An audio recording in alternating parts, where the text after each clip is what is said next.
Podcasting from Singapore and broadcasting all around the world. You're listening to the Ignite EdTech Podcast with Craig Kemp, taking the pulse of educators from all over the globe and bringing what you need every week. When you need answers, you go to the experts. Created by an educator, for educators, and streaming to the world. Now, over to your host, Craig Kemp. Hello and welcome to episode 56 of the Ignite EdTech Podcast. I'm your host, Craig Kemp, and I'm thrilled to have your support. It is a pleasure to be back, recharged and ready to share with you.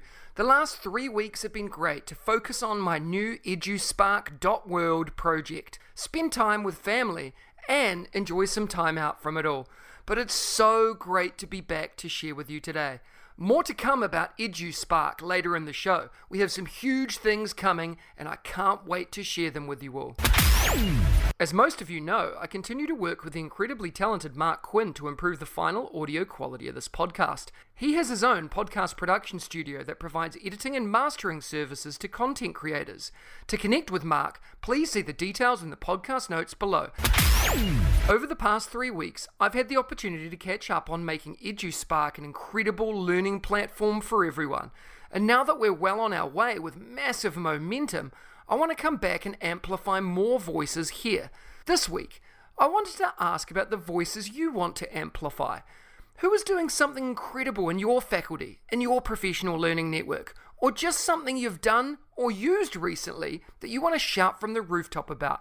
Please share with me via our Ignite EdTech social streams. I look forward to hearing your responses soon. A tool that has positively impacted the authentic and purposeful use of technology into classrooms and meeting rooms that I have worked in is Streamyard. Streamyard is a live streaming studio in your browser that makes your life easy. Interview guests, brand your broadcast, and much, much more, including the ability to stream directly to Facebook, YouTube, LinkedIn, and other platforms. Streamyard makes creators and users' lives easier, with multi-streaming available to many platforms at once. The ability to interact with viewers, customize the experience, and show comments on screen from multiple platforms makes the experience professional and engaging. I highly recommend that you take a look at Streamyard.com. The link is in the description below. This week, I wanted to discuss the ways I choose to amplify voices and the power of amplifying voices that you value. My whole career, I've focused my energy on the people directly in front of me, whether it was the students in my class, the teachers in my school, or the participants at my workshops. Over time, I've learned the importance of spreading positivity, building confidence, and growing capacity in others. One of the ways of doing this is to amplify voices. By amplifying the voices of others, I found that I grew positive relationships. I helped other people get what they needed, and I found the learning was more powerful and more genuine than ever before. The power of amplifying voices was a big reason why I built EduSpark, a learning platform for educators and leaders in schools to come together to learn, develop, and grow. By amplifying voices of educators from all over the world, I've been able to develop a platform that is going to make a difference. A platform that will provide the highest quality of learning to educators everywhere. A platform where technology adds value to the capacity building of educators. A platform that can amplify the voices of thought leaders, underrepresented voices and tools to every corner of the globe. I'm inspired by what's being built, and I can't wait to share that with you very, very soon. What we're building here is a community of creators that have a social reach of over 1 million people from more than 10 countries globally. And launching in just a few weeks' time, EduSpark will be a powerful contributor and change maker in the world of education professional learning. And we want you to join the journey now at EduSpark.World. Updates are going to be coming thick and fast starting today.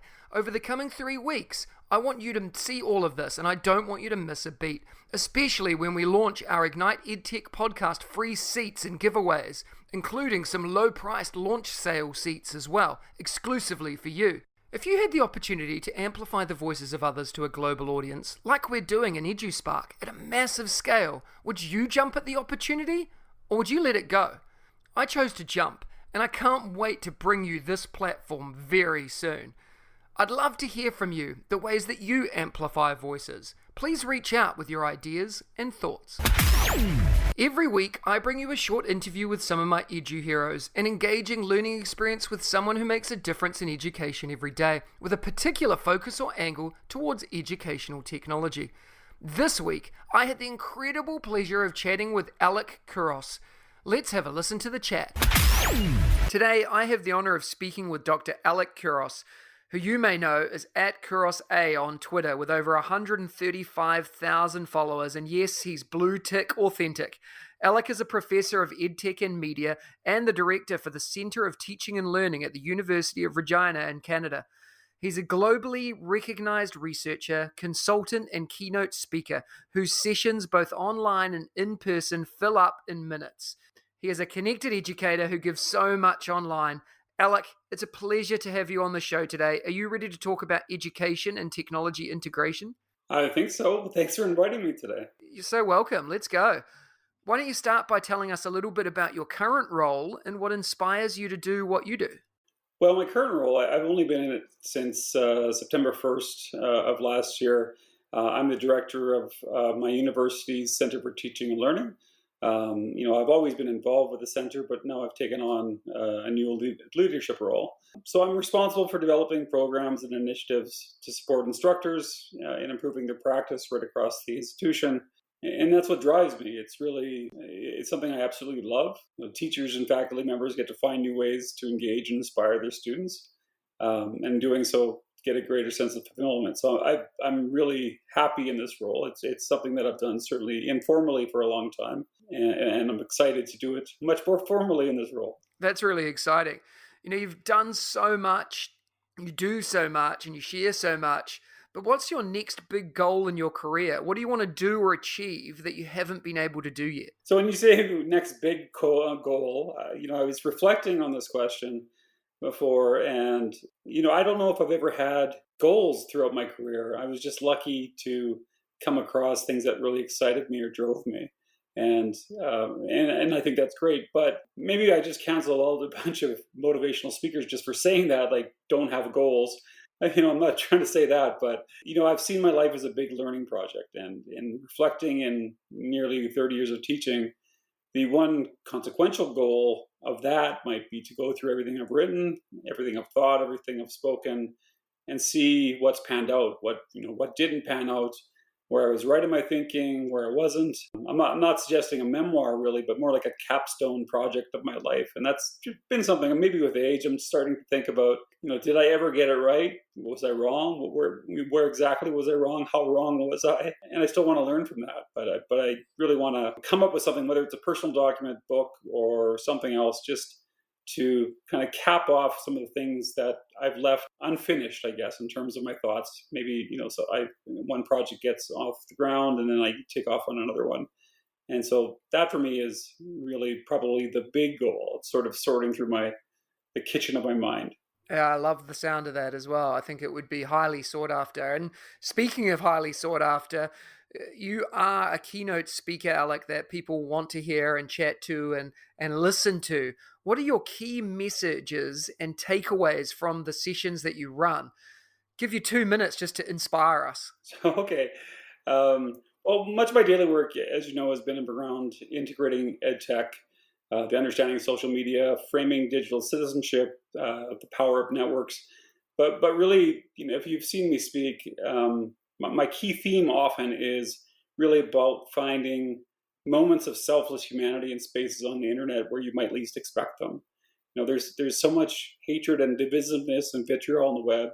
I love to find the spaces where we find, the opposite: connectedness, love, solidarity, compassion, especially amongst total strangers. Those examples give me hope, and I feel that, in my presentations, sharing such examples like that, framing them in our often not so nice context, can give others hope as well. And I hope that these, often the educators in the audience or participants at workshops, those are the teachers that can retell these stories to their students. And I hope that someday that can be a dominant narrative, that this selfless, humane future that we can have collectively together can be something that we can all share. Absolutely. And when it comes to social media, this is a space that you definitely thrive in and share some amazing things. Definitely a mentor for me to look up to as well, and many people listening today. Who are your must-follow people online and why? That is a good question. Must follow people. Well, I mean, you bring so much to this, but I'm not going to, tell you that people already know about you if they're here so far. So that's good. I like people like Dean Shresky, who's been a good friend of mine for a long time. He's done a lot of things around joy, which I think are really helpful, to think about joy in the classroom. We often don't think about it nearly enough. I'll also mention my brother, George Couros, who has quite a following himself. He takes a much more positive spin than I do sometimes. I really love his work. I respect his work, and he's obviously someone that I would follow, or he'd get mad at me if I didn't follow him. So those are two people that come to mind. There's hundreds of others that I can go through a list, but just two people there. Thanks, Alec. Let's do some quick fire questions now. The first thing that comes to your head, and maybe a little explanation as to why. What's your one word for 2021? I would say compassion, understanding that teachers and students and parents are struggling in different ways during this pandemic. And, we just can't do things the same that we always have. We have to do things differently, and compassion is at the heart of that.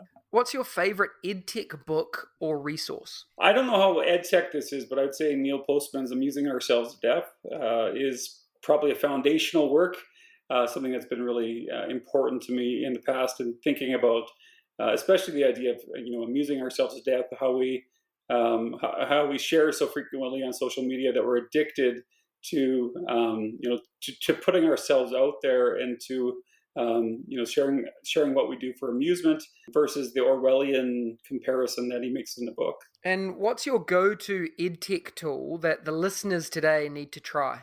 I don't know if I have a go-to tool. There's so many. If I was looking at utility, I'd say something like Dropbox, which I love, but everyone knows about Dropbox. I'm going to give you something a little obscure. It's the Seeing AI app. AI as in artificial intelligence. Try it, download it, try it out, try it on a few things. And I think you're going to get a glimpse of what AI can do for us. And it's great for a universal design for learning tool as well. It gives more accessibility to some of the students in your room, and really to everyone. Yeah, actually, it's one of my favorite things as well. I've used it a few times with, short text and scanning barcodes and analyzing people and currencies and those sorts of things. I've loved it, and I can highly recommend it too. Twitter, Facebook, or Instagram for your own learning, and why? Well, Instagram is way off the charts for me, like off the charts in a bad way. I find it just nothing for photos. I don't engage there very much. Twitter is really I would say my global source of professional learning, where I want to learn from a lot of people on a lot of different topics. But when I really want to get deeper into it, it's Facebook. Sometimes it's more mixed up with, friends and followers, but I find the conversations that are there. So Twitter for the larger scale, global, mini conversations, but the deeper conversations happen on Facebook and Instagram. Meh. And just on that note with Twitter, there's a lot of people listening here that are probably already connected on Twitter, but are interested in building that professional learning network, not to get more people following them, but to build a network of people that they believe will help them grow, develop, and thrive. What's your best advice for them when it comes to using Twitter as an educator? Well, I think people probably heard this before, but I really do believe in lurking, just trying to get a sense of the cadence of the type of conversation that happens. Being respectful and jumping into conversations, not when you feel ready to participate in conversations, get in. People are typically quite nice, especially in the educational communities, and find things to share. People often worry about the things that they share aren't good enough, but that's how it all starts. We didn't know when we started back in 2007 what Twitter would be, but it was just a community of people who just shared things that were good, that were useful to others. But we never thought they might be useful. They might not be, but you never know. You might share something that you think everyone knows, and then it's a game changer for someone. And what's one daily habit or practice that helps you enjoy, progress, and succeed in your career, Alec? That would be, spending time with my 4 kids. They're the reason I do everything for it. They're my meditation. They're my spirituality. They're absolutely everything in terms of what keeps me going, and how I stay connected to what I'm doing, and also how I stay humble, grounded. Parenting, being a dad, is the most important thing that I can possibly think of. If you were to have any job in the world, what would it be and why? It's going to be cliche, but it's this one, honestly. I've had plenty of chances and opportunities to move to, higher paying jobs in, all sorts of beautiful parts of the world. I love where I am, and I'm in a small, place in Saskatchewan. It's a good sized city. I don't have to commute far away. I'm 20 minutes to the end of the city. That's as long as I ever have to go, far from other big centers. But in my daily job, basically what I get to do is work with grad students, work with faculty, have lots of flexibility. I feel like my work is valued. My words are valued. It's a great place to work. And I'm very, very fortunate to have a professorial position. They're very difficult to get these days, and I couldn't imagine doing something else. It sounds amazing. I can't wait to come and visit when things open up a little bit more. Sure. Anytime. What's your favorite education-focused quote? I would probably go to Freire from The Politics of Education. And this is, it's an educational quote. It's not EdTech, for instance, but it's washing one's hand of the conflict between the powerful and the powerless means to side with the powerful, not to be neutral. And, that to me is why I, speak up on Twitter about the injustices we see. Just doing it just earlier before this call, we have to use our power and privilege to speak for others who don't have the voice to speak out. And I think that's one of the core tenets of education. And if it's not in your setting, it really should be. Alec, you've shared so much amazing insight here today for me and for our listeners.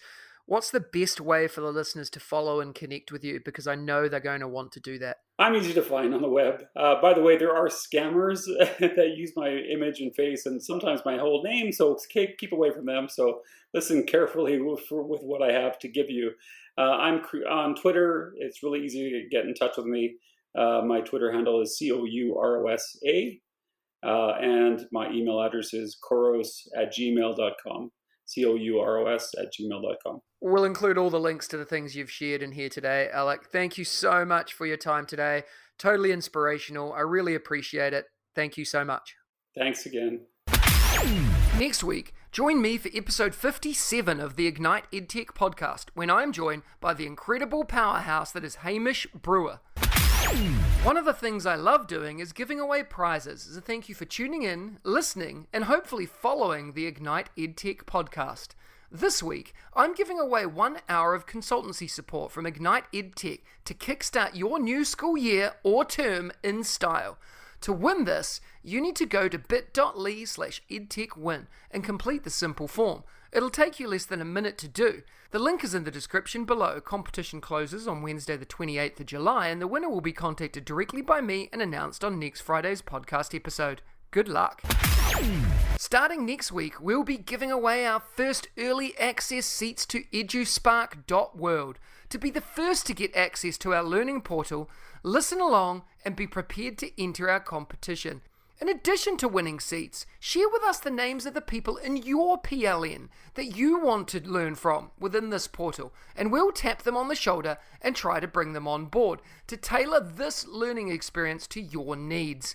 Please share with us your must-have creators, authors, teachers, and leaders so that we can reach out to them. Please do so via our social channels. The EduSpark links are in the podcast notes below.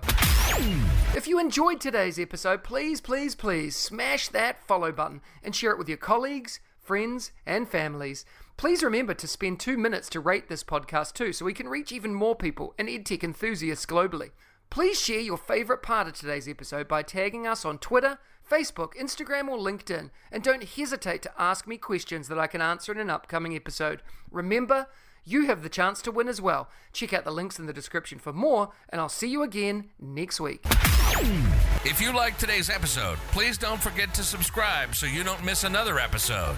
And be in the drawing to win prizes every week. If you know others that would enjoy the show, please hit that share button and brighten their day. Join us again next week for your weekly EdTech hit with @MrKempNZ. We'll see you again soon.